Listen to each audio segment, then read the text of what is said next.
Captain Sarah Martinez had always been invisible to most people at the military base. While the fighter pilots got all the glory and attention, she quietly flew her transport helicopter day after day, moving supplies and personnel across dangerous territories. Nobody paid much attention to the woman who kept the base running smoothly from the air. Sarah had been flying helicopters for 8 years, ever since she graduated from flight school at the top of her class. But being the best didn't matter much when you were assigned to transport duty. The other pilots saw her as just another cargo hauler, someone who moved boxes and people from point A to point B without any real skill or courage required. The base commander, Colonel Williams, barely knew her name despite her perfect safety record and countless successful missions. When he needed something transported, he simply called for the transport pilot without bothering to learn who was actually behind the controls. Sarah had grown used to this treatment, though it still stung sometimes. Every morning, Sarah would arrive at the hangar before sunrise to check her helicopter. She inspected every bolt, every wire, every moving part with the precision of someone who understood that lives depended on her aircraft being perfect. Her crew chief, Sergeant Thompson, was one of the few people who appreciated her dedication. He had worked with many pilots over the years, but none as thorough and careful as Sarah. The base was located in a hostile region, where enemy forces controlled much of the surrounding territory. Transport missions were dangerous, requiring pilots to fly low and fast to avoid detection. Sarah had developed her own techniques for navigating these threats, studying enemy patterns and finding safe routes that others missed. She had never lost an aircraft or passenger, a record that few pilots could match. Despite her skills, Sarah was constantly overlooked for promotions and special assignments. When the Navy SEALs needed transportation for their operations, they always requested the experienced combat pilots, meaning the men who flew attack helicopters. The fact that Sarah had more flight hours and better navigation skills than most of them didn't seem to matter. Commander Jake Harrison was the leader of SEAL Team 7, an elite unit that specialized in high-risk rescue operations. He was everything that Sarah wasn't: tall, confident, and respected by everyone on the base. When Commander Harrison needed transportation, he expected the best pilots available. Unfortunately, he had the same prejudices as everyone else about transport pilots. Sarah had flown Commander Harrison's team on several missions, but he had never spoken to her directly. He would brief his men, check his equipment, and board her helicopter without acknowledging her presence. To him, she was just another piece of equipment, no different from the aircraft itself. This attitude was common among the Special Forces operators who saw transport pilots as glorified taxi drivers. The morning that would change everything started like any other. Sarah received her mission briefing at 0600 hours, transport a VIP to a forward operating base near the border. The passenger was described as a high-value individual requiring maximum security during transport. Sarah prepared her aircraft with extra care, knowing that VIP missions often carried additional risks. When Commander Harrison arrived at the landing pad with his full combat gear, Sarah realized he was her passenger. This was unusual since SEAL commanders typically flew in armed escort helicopters, not standard transport aircraft. Something about this mission felt different, but Sarah didn't question her orders. She was trained to follow instructions and complete her assigned tasks without asking unnecessary questions. The flight plan took them through some of the most dangerous airspace in the region. Sarah studied the route carefully, identifying potential threats and planning alternative paths in case of emergency. Her experience flying in hostile territory had taught her to always have backup plans, even for routine missions. As they lifted off, Sarah noticed that Commander Harrison seemed more tense than usual. He kept checking his watch and scanning the horizon through the aircraft windows. His usual confidence appeared to be replaced by something that looked almost like nervousness. Sarah filed this observation away but focused on flying the mission safely. The landscape below them was a patchwork of friendly and enemy territory, changing sometimes within a few miles. Sarah flew low to avoid radar detection, using valleys and ridgelines to mask their approach. This type of flying required constant attention and split-second decision-making, skills that transport pilots developed through years of dangerous missions. Halfway through the flight, Sarah's radio crackled with an urgent message from base control. The forward operating base they were heading to had come under attack and was no longer secure. They were ordered to abort the mission and return immediately. Sarah acknowledged the order and began turning the helicopter around, but Commander Harrison grabbed her shoulder. "Wait," he said, speaking to her directly for the first time. "I need to get to that base. There are people depending on this mission." Sarah explained that their orders were clear: return to base immediately. But something in Commander Harrison's voice made her hesitate. This wasn't just another routine transport mission.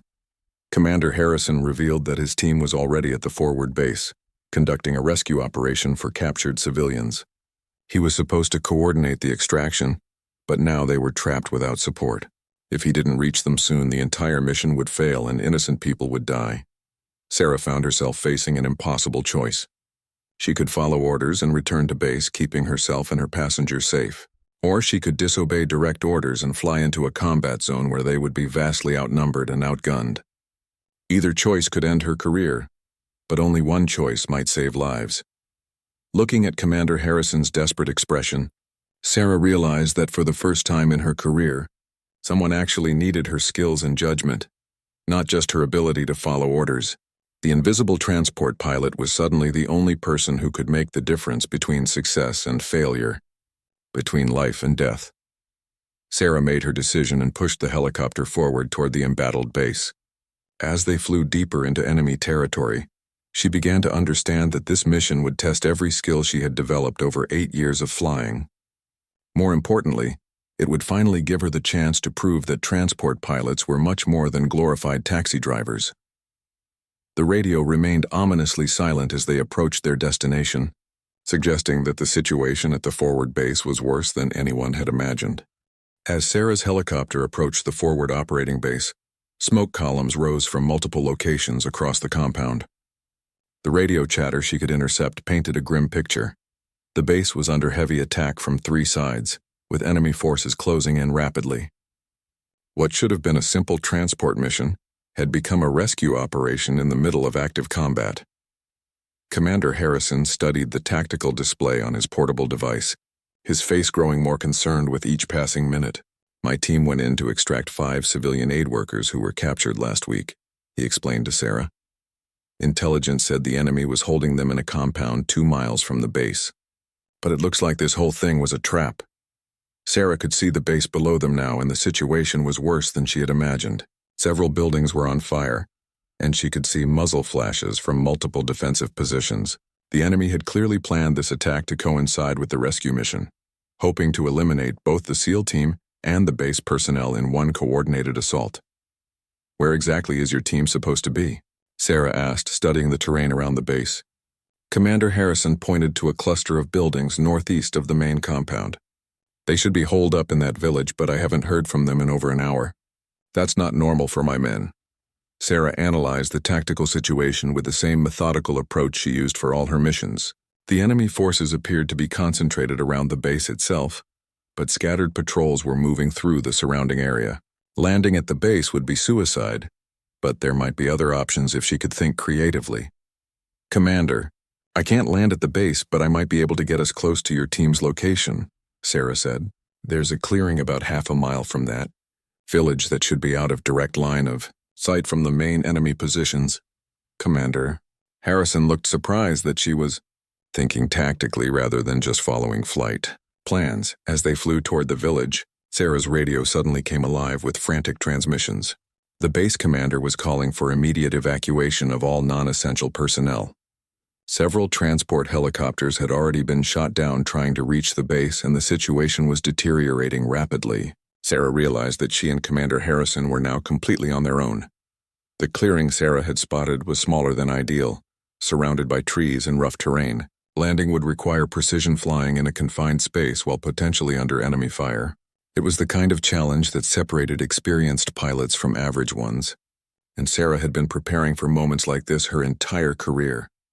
"I'm going to put us down fast and low," Sarah told Commander Harrison. "You'll have maybe 30 seconds to get out before I have to lift off again. If this is an ambush, we won't have time for a careful approach."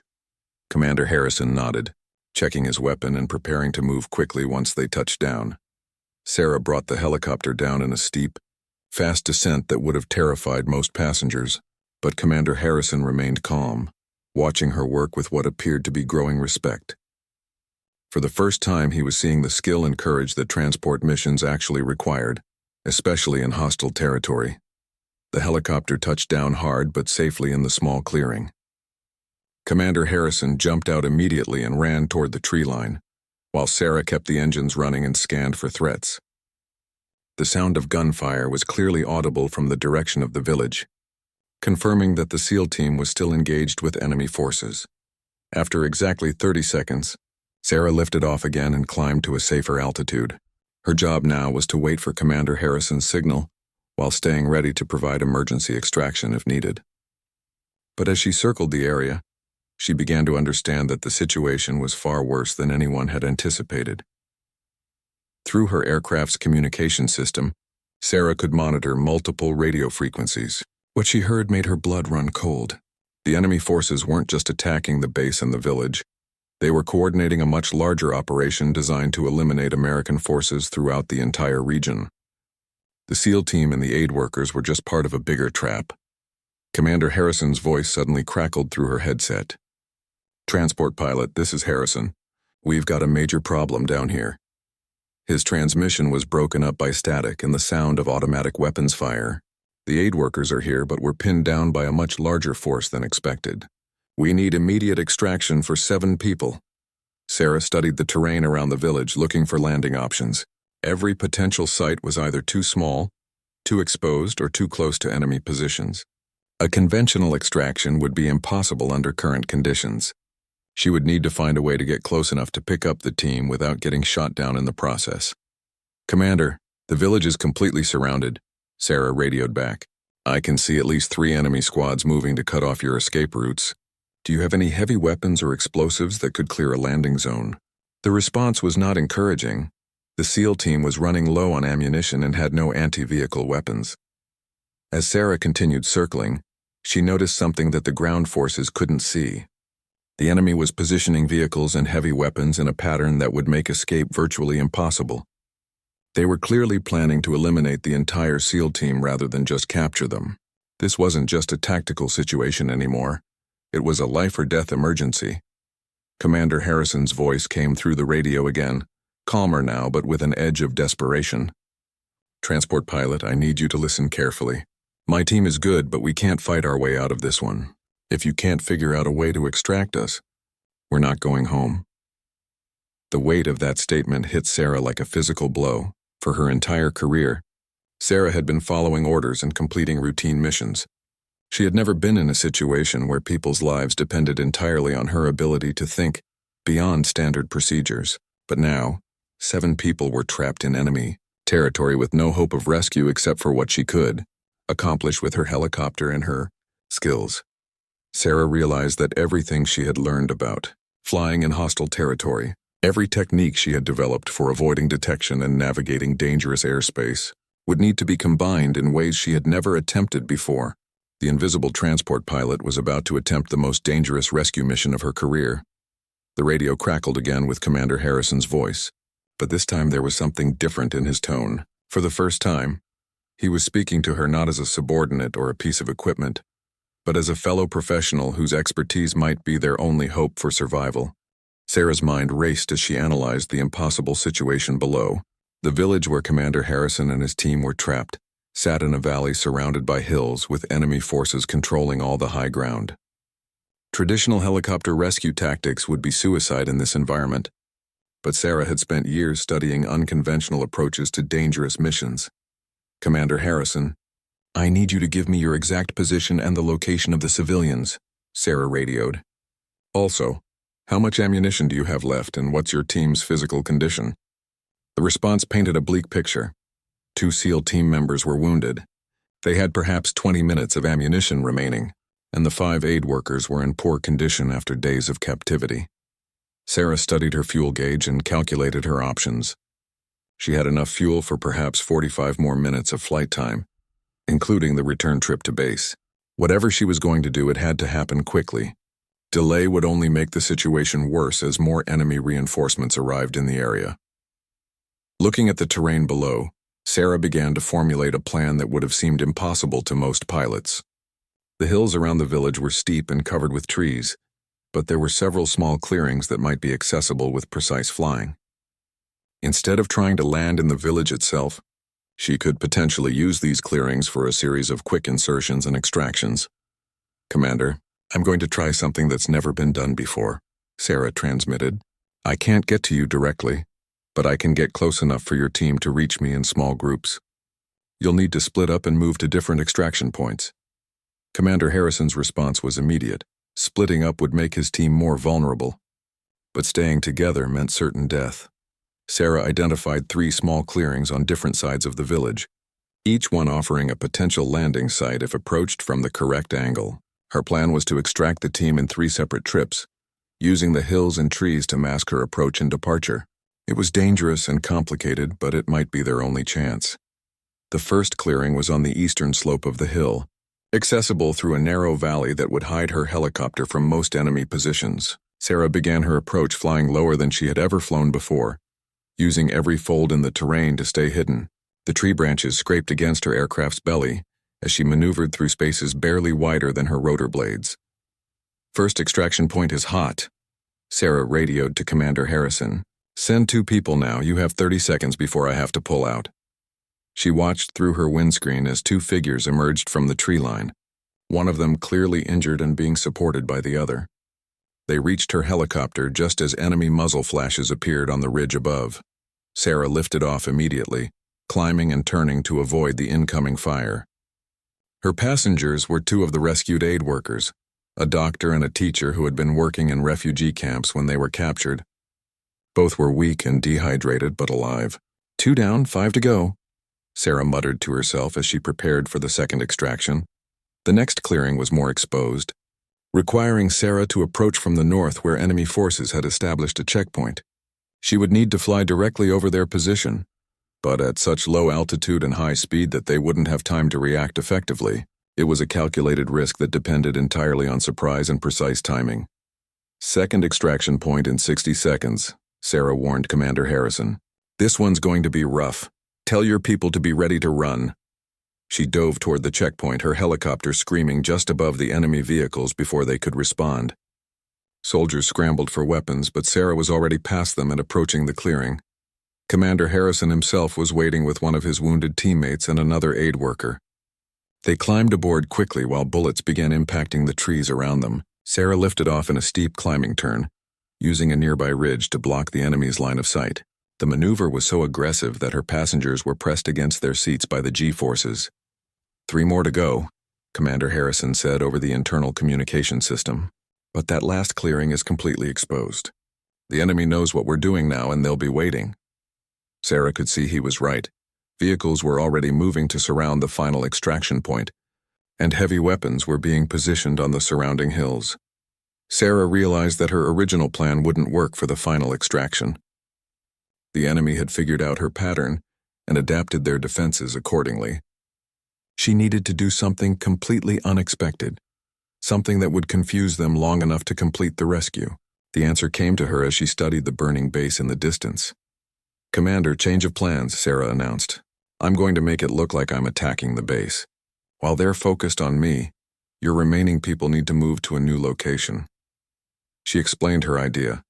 She would make several aggressive passes over the enemy positions around the base, drawing their attention and hopefully their defensive fire, while the last 3 team members moved to a rally point closer to the main road. Commander Harrison stared at her in disbelief. "That's suicide. You'll be flying directly into their heaviest weapons with no backup and no armor. They'll shoot you down for sure." Sarah's response was calm and determined. "Maybe, but it's the only way to save your people. Besides, I've been flying in dangerous places for 8 years. I know how to avoid getting shot." Sarah's plan required split-second timing and perfect execution.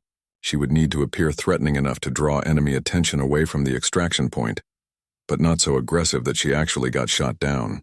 It was the kind of flying that could only be accomplished by someone with years of experience in hostile territory. "All remaining personnel, move to Rally Point Bravo," Commander Harrison transmitted to his team. "Transport pilot is going to provide a distraction. Be ready to move fast when she makes her run." Sarah could hear the concern in his voice, but also something that sounded like respect. For the first time, someone was acknowledging that her skills might actually save lives. Sarah turned her helicopter toward the burning base and began her descent. What she was about to attempt would either be the most heroic action of her career, or the last thing she ever did. But for the 3 people still trapped in enemy territory, it was their only hope for survival. As she approached the base perimeter, Sarah could see enemy soldiers pointing weapons in her direction. Her heart was pounding, but her hands remained steady on the controls. The invisible transport pilot was about to become very visible indeed. Sarah dove her helicopter toward the enemy positions surrounding the base, flying lower and faster than she had ever flown in combat. Tracer rounds immediately began streaking past her aircraft as enemy soldiers focused their fire on what appeared to be an attacking helicopter. Her plan was working. All attention was now on her instead of the extraction point. The key to surviving this suicidal maneuver was unpredictability. Sarah varied her altitude, speed, and direction constantly, never flying straight for more than a few seconds. She used every trick she had learned about defensive flying, making her helicopter as difficult a target as possible while maintaining the illusion of an aggressive attack. Enemy vehicles turned their heavy weapons toward her position, filling the air with bullets and explosive rounds. Sarah's aircraft shuddered as several rounds found their mark, but nothing hit anything critical. Her years of maintaining aircraft had taught her exactly how much damage her helicopter could sustain and still remain airborne. Rally Point Bravo is clear. Commander Harrison's voice crackled through her headset. We can see the remaining team members moving toward the extraction point. Keep those guns focused on you for another 60 seconds. Sarah acknowledged the transmission while pulling her helicopter into a steep climbing turn to avoid a surface-to-air missile. The enemy forces were now completely focused on bringing down her aircraft. Every gun position around the base was firing at her, creating a deadly web of crossfire that required constant maneuvering to survive. Sarah's flying had become a deadly dance, using the terrain and her aircraft's agility to stay one step ahead of death. But the distraction was taking its toll on her helicopter. Warning lights were beginning to illuminate on her instrument panel, indicating damage to several critical systems. Her fuel consumption had increased dramatically due to the aggressive maneuvering, leaving her with less time than she had calculated. She needed to complete this rescue soon or risk running out of fuel before reaching safety. Transport pilot, all personnel are at the extraction point, Commander Harrison reported. But you need to break off your attack run now. You're taking too much damage. Sarah could hear genuine concern in his voice, a far cry from the indifference he had shown toward transport pilots in the past.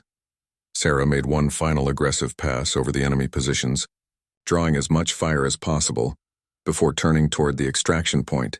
Her helicopter was now trailing smoke from engine damage, and several instruments had failed completely. She was flying on experience and instinct, using skills that could only be developed through years of dangerous missions. The extraction point was a small clearing beside the main road, barely large enough for her damaged helicopter.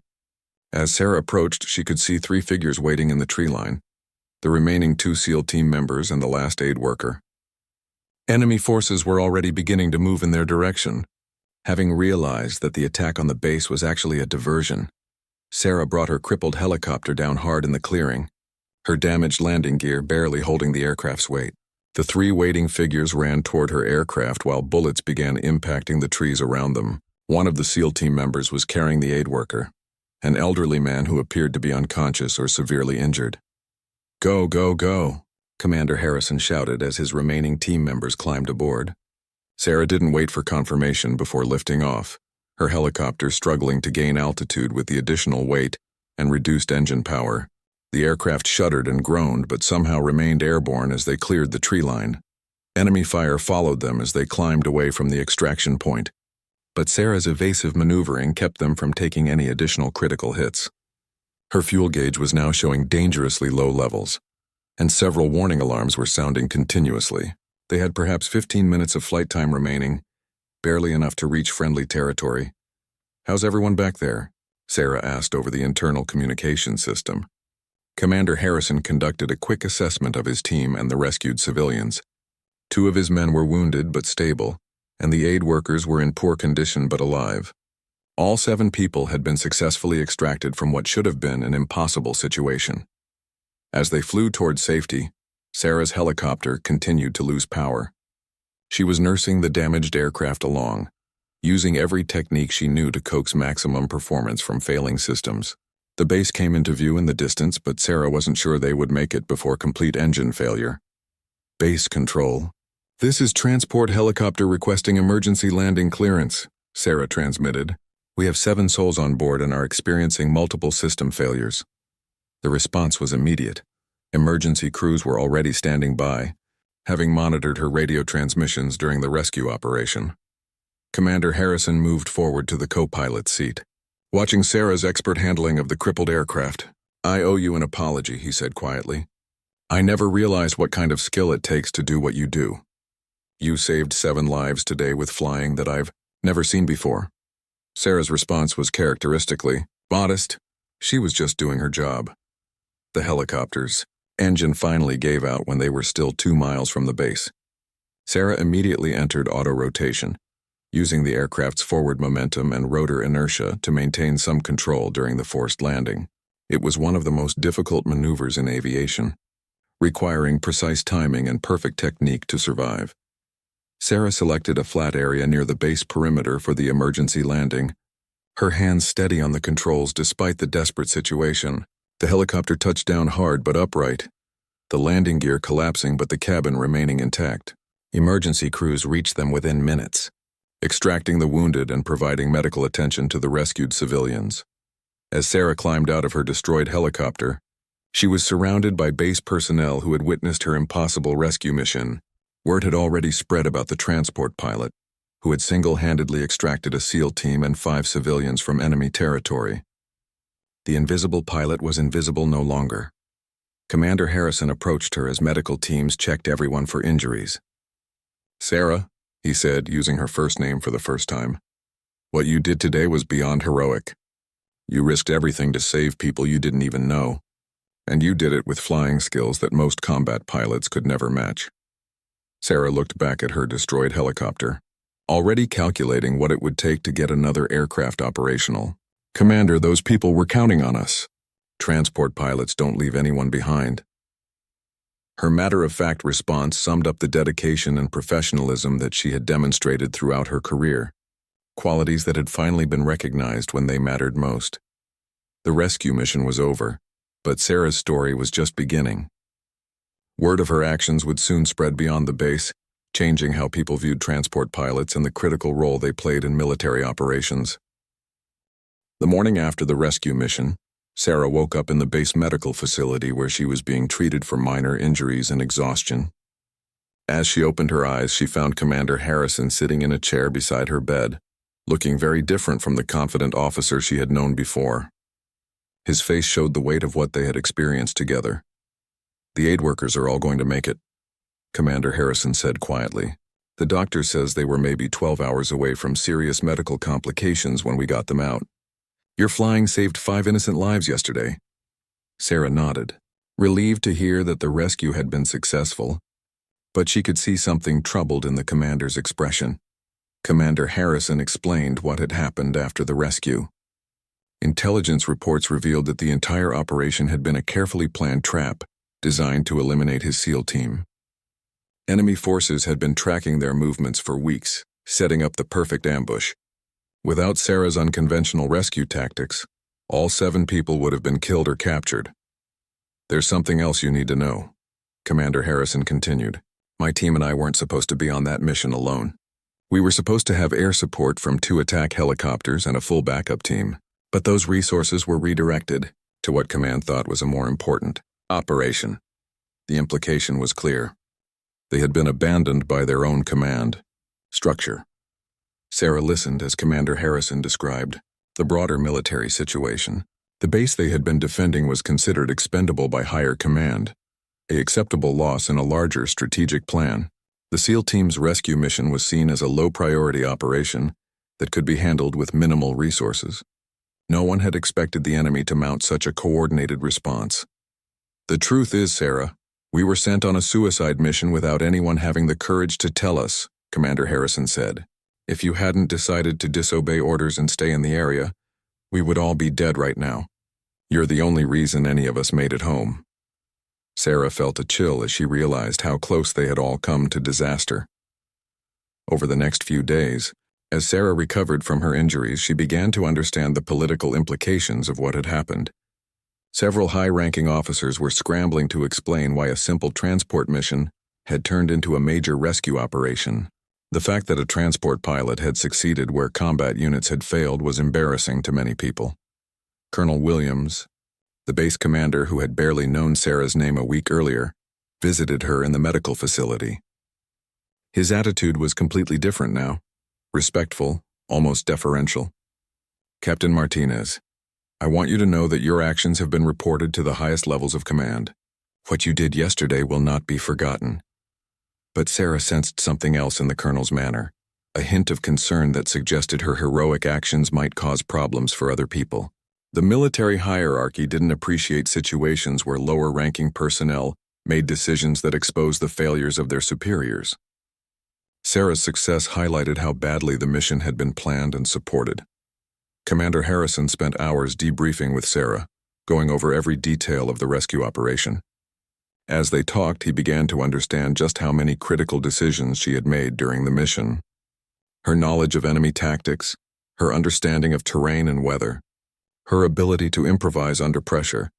These were skills that went far beyond basic transport flying. "You know, Sarah, I've been thinking about your flying techniques," Commander Harrison said during one of their conversations. "The way you use terrain masking and unpredictable flight patterns, that's not something they teach in transport school. Where did you learn to fly like that?" Sarah's answer surprised him. She had developed those techniques herself through years of dangerous missions. Sarah explained that transport pilots often faced threats that combat pilots never encountered. They flew regular schedules that enemies could predict, carried no defensive weapons, and operated in areas where help was far away. Survival required developing unconventional tactics and learning to think like both a pilot and a soldier. "Most people think transport flying is safe and easy," Sarah continued, "but we're often the most vulnerable targets on the battlefield. We have to be smarter and more creative than anyone else just to survive." Commander Harrison was beginning to realize that he had fundamentally misunderstood what transport pilots actually did. As word of the rescue spread throughout the base, Sarah found herself receiving attention that made her uncomfortable. Soldiers who had never spoken to her before were approaching her with congratulations and requests to hear about the mission. The invisible pilot was now the center of attention, and she wasn't sure she liked it. Sergeant Thompson, her crew chief, was both proud and worried about Sarah's newfound fame. "Ma'am, I've been watching the brass walking around here, and I think some of them are nervous about what happened," he said during one of his visits. "Heroes make people uncomfortable when they expose problems in the system." Sarah was also receiving messages from transport pilots at other bases who had heard about the rescue. Many of them shared similar stories of being overlooked and undervalued, despite performing dangerous and critical missions. Sarah's actions had given them hope that their contributions might finally be recognized. But recognition came with complications. Several reporters had requested interviews, and military public relations officers were trying to manage the story. Some wanted to use Sarah's heroism for propaganda purposes, while others preferred to downplay the incident to avoid uncomfortable questions about command decisions. Commander Harrison found himself in an awkward position as well. His superiors were questioning why he had allowed a transport pilot to make tactical decisions during the rescue operation. Some suggested that he should have overruled Sarah's plans and insisted on following standard procedures, even if it meant failing the mission. "They want me to write a report that makes it sound like the rescue was a normal operation that went according to plan," Commander Harrison told Sarah. "They don't want anyone asking why we were sent out there without proper support, or why a transport pilot had to save a SEAL team." Sarah could see the conflict in his expression. He wanted to tell the truth, but doing so might end his career. The rescued aid workers had also begun sharing their story with the media, describing how Sarah's courage and skill had saved their lives. Their accounts contradicted the official version that portrayed the rescue as a routine operation. The truth was becoming harder for the military establishment to suppress. Sarah realized that her moment of heroism had created a situation that was much larger than she had anticipated. She had not only saved 7 lives, but had also exposed problems in military planning and command structure that some people preferred to keep hidden. The invisible transport pilot had become a very visible problem for her superiors. 2 weeks after the rescue mission, Sarah received orders to report to headquarters for what was described as a routine debriefing and performance evaluation. Commander Harrison had warned her that this meeting was anything but routine. Powerful. People were trying to decide what to do about the transport pilot who had become a national hero and a bureaucratic headache. The headquarters building was intimidating, filled with high-ranking officers who rarely dealt directly with frontline personnel. Sarah had never been in such an environment before, and she felt out of place among the polished staff officers in their perfectly pressed uniforms. Her own uniform still bore subtle signs of her recent combat experience. General Patricia Ross, the regional commander, was a career officer known for her political skills and careful management of difficult situations. She had built her reputation by solving problems quietly and efficiently, without creating embarrassing publicity for the military. Sarah's case was exactly the kind of situation that required delicate handling. "Captain Martinez, please sit down," General Ross said as Sarah entered her office. "I want you to know that everyone here recognizes the extraordinary courage you displayed during the rescue operation. Your actions saved 7 lives and reflected great credit on the entire military." Sarah thanked the general but sensed that this conversation was leading somewhere uncomfortable. "General," Ross explained the situation with characteristic directness. The rescue mission had attracted attention from Congress, the media, and senior Pentagon officials. Questions were being asked about military planning, resource allocation, and command decisions. Sarah's heroism had inadvertently exposed problems that some people preferred to keep private. "The challenge we face, Captain, is that your success highlights certain failures in our system," General Ross continued. "When a transport pilot accomplishes what specially trained combat units couldn't, it raises questions about how we assign missions and allocate resources. Some people are uncomfortable with those questions." Sarah listened carefully as General Ross outlined several options for moving forward. The first option was a promotion and transfer to a prestigious assignment at the Pentagon, where Sarah would work on transport policy development. It was a career advancement that most officers would consider a dream opportunity, but Sarah sensed there was more to this offer than met the eye.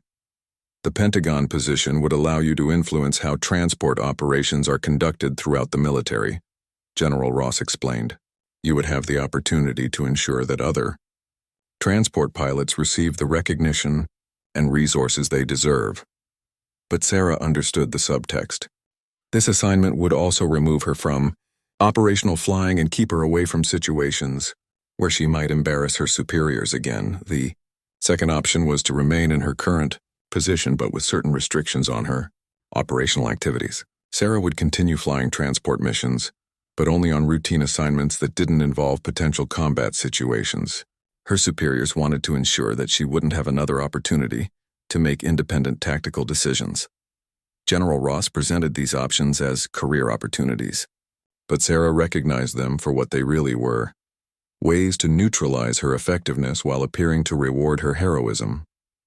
The military establishment was offering her a choice between exile to a desk job or confinement to safe, boring missions that would waste her hard-earned skills. "There is a third option," General Ross said after a long pause. "You could request a transfer to Special Operations Command, where your unique skills would be properly utilized. However, I should warn you that this path would be more challenging and potentially more dangerous than your current assignment."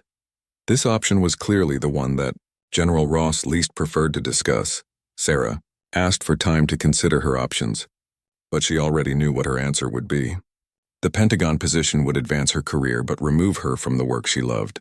Staying in her current role with restrictions would be professionally frustrating and personally demoralizing. Only the Special Operations assignment would allow her to continue developing her skills and making a real difference. Commander Harrison was waiting for Sarah when she left the headquarters building. He had been conducting his own meetings with senior officers who were trying to manage the fallout from the rescue mission. His expression told her that his conversations had been just as difficult as hers. "They want me to recommend you for a commendation," Commander Harrison said as they walked toward his vehicle. "But they also want me to emphasize that your actions, while heroic, were outside normal procedures and shouldn't be seen as a model for future operations."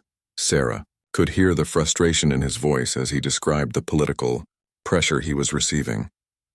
"Commander." Harrison revealed that he was facing his own difficult choices. His superiors were offering him a promotion and assignment to a training command, which would advance his career but remove him from operational units. Like Sarah, he was being rewarded for his success while being prevented from repeating it. "The truth is, Sarah, we both learned something important during that mission," Commander Harrison said. "We learned that the current system doesn't always work, and that sometimes the best solutions come from people who are willing to think beyond established procedures. But that kind of thinking makes some people nervous." Over the following days, Sarah consulted with Sergeant Thompson and other trusted colleagues about her decision. Thompson, who had worked with dozens of pilots over his career, offered the most direct advice. "Ma'am, you're the best pilot I've ever worked with, and you proved that when it mattered most. Don't let them put you in a position where you can't use those skills to help people." Sarah also received a visit from one of the rescued aid workers, Dr. Rebecca Chen, who had made a special trip to thank her personally. Dr. Chen's words had a profound impact on Sarah's thinking about her future. "Captain Martinez, what you did for us was more than just a rescue mission. You showed us that there are still people in this world who will risk everything to save strangers. That kind of courage is rare and precious." The conversation with Dr. Chen reminded Sarah why she had become a pilot in the first place. Not for career advancement or recognition, but to serve others and make a positive difference in dangerous situations. The Pentagon position might advance her career, but it wouldn't allow her to continue saving lives. Sarah's decision became clear when she received a message from another transport pilot at a different base. The pilot described a situation where his unit had been ordered to abandon a rescue mission because it was deemed too dangerous for transport aircraft. Reading that message, Sarah realized that her choice wasn't just about her own career. It was about proving that transport pilots could handle complex, dangerous missions when given the opportunity. On the day she was scheduled to give General Ross her decision, Sarah walked into the headquarters building with complete confidence in her choice. She knew that requesting the Special Operations assignment would be seen as defiant and potentially career-damaging, but she also knew that it was the only path that would allow her to continue growing as a pilot and serving the people who needed her skills most. General Ross seemed unsurprised by Sarah's decision, though not entirely pleased. "Captain Martinez, I hope you understand that the Special Operations community is very different from regular transport operations. The missions are more dangerous, the standards are higher, and the margin for error is much smaller." Sarah's response was simple. She was ready for whatever challenges lay ahead. 6 months later, Captain Sarah Martinez stood in the hangar at Special Operations Command, looking at her new aircraft, a specially modified helicopter equipped with the latest navigation, communication, and defensive systems. The transition from regular transport operations to special operations flying had been challenging, but Sarah had proven herself capable of meeting every new demand.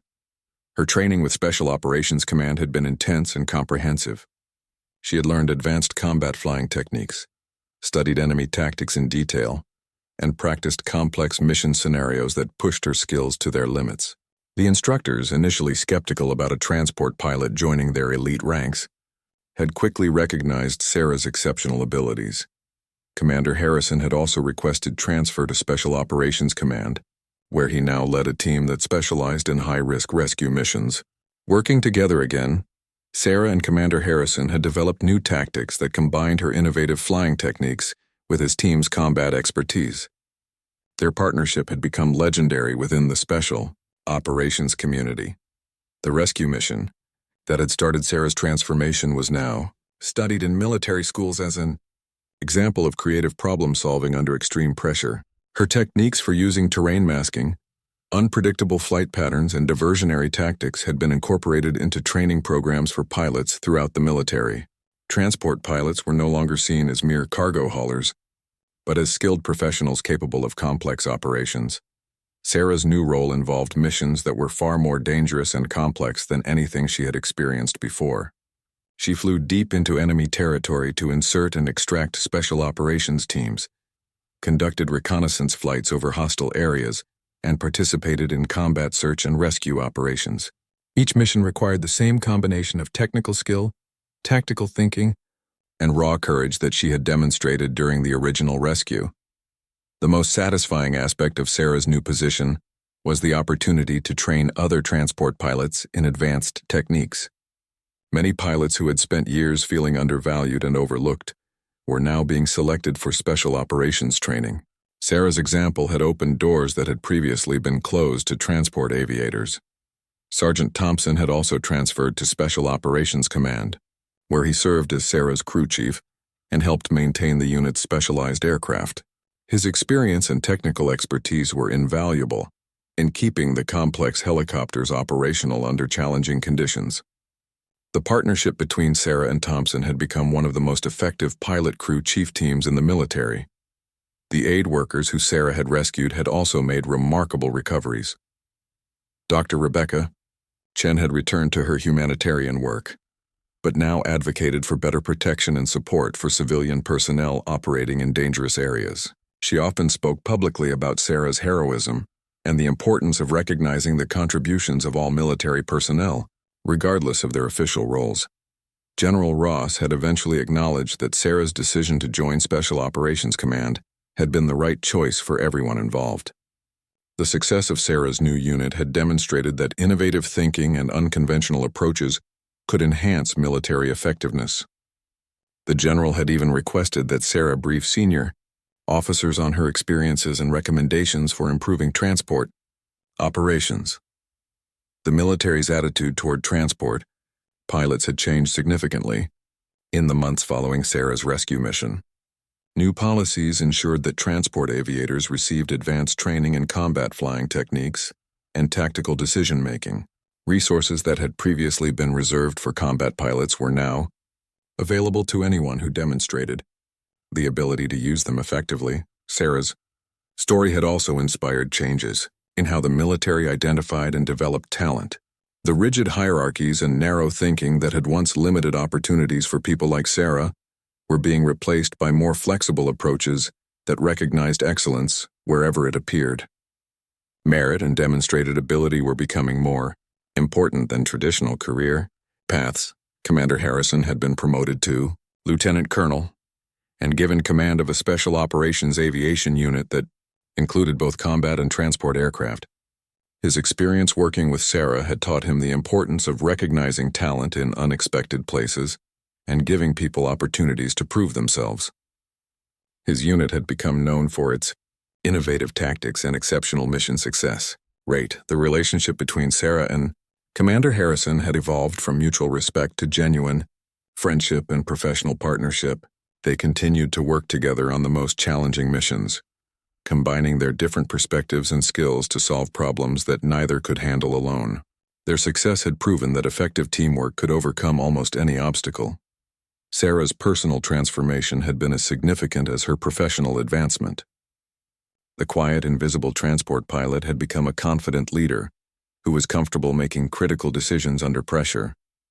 She had learned to trust her instincts and abilities, even when others doubted her judgment. The recognition she had earned was satisfying, but more important was her knowledge that she was making a real difference in dangerous situations. As Sarah prepared for another challenging mission, she reflected on how much her life had changed since that morning, when she had been just another overlooked transport pilot. The rescue of Commander Harrison and his team had been a turning point that revealed capabilities she hadn't known she possessed. More importantly, it had shown her that courage and skill could overcome even the most impossible circumstances. The helicopter engines spun up as Sarah completed her pre-flight checks, ready for whatever challenges awaited. Sergeant Thompson gave her a thumbs up from his position beside the aircraft, and Commander Harrison's team prepared for insertion into hostile territory. Sarah smiled as she lifted off, knowing that she was exactly where she belonged, flying dangerous missions with people who understood and appreciated what she could accomplish.